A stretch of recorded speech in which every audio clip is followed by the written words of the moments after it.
express himself in words, which I had never really suspected, although I've known him now for 40 years. Because he writes so well. And the book is such a pleasure to read. And well, what can I say? All I can say is that apart from being a great actor, he is on his way to becoming a great writer.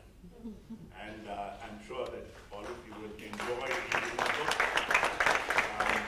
I commend the book to all of you. Thank you.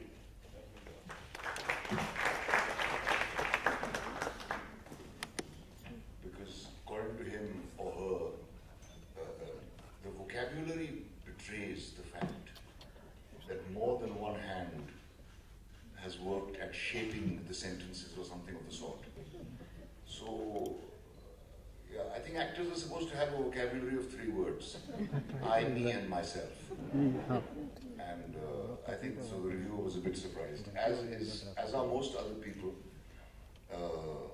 But the fact is that even though I came last in class consistently in school, the articles I wrote were invariably selected for the school magazines. And I used to write probably the best essays in the class.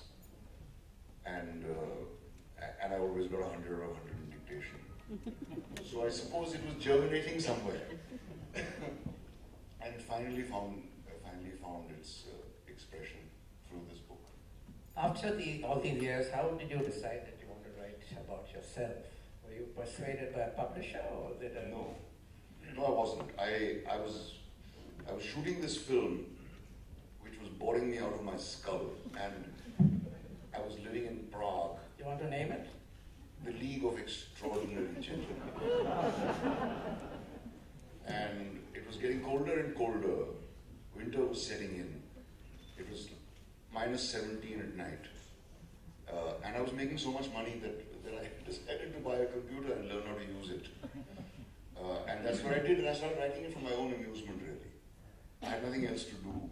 So I just thought I'd try and recall things from my childhood, and I found I could recall quite a few.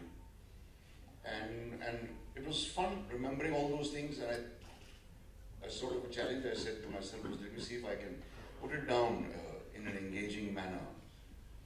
The thought that it would end up as a book didn't occur to me then. So when you started writing, it was just for yourself?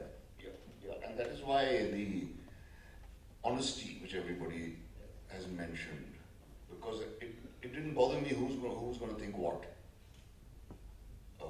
I wasn't concerned with I didn't want to hurt any feelings naturally, but I wasn't really concerned with who would feel what on reading it, because I never thought anybody would read it. And when it became, or it started shaping into a book, then you didn't want to go over it and start censoring it in order not to hurt people. I don't think I'd said anything which would be hurtful to anyone, firstly. You talked about Neera, which I think has surprised many people. Dr. Naseeruddin Benegal's steely and icy glare. Oh, that was written with great admiration. That was it went through my spine. And you've written about Vidhu, Vinod Chopra being a motor mouth. Have you ever had a conversation with him? If you ever call him I've had a conversation which is always one way.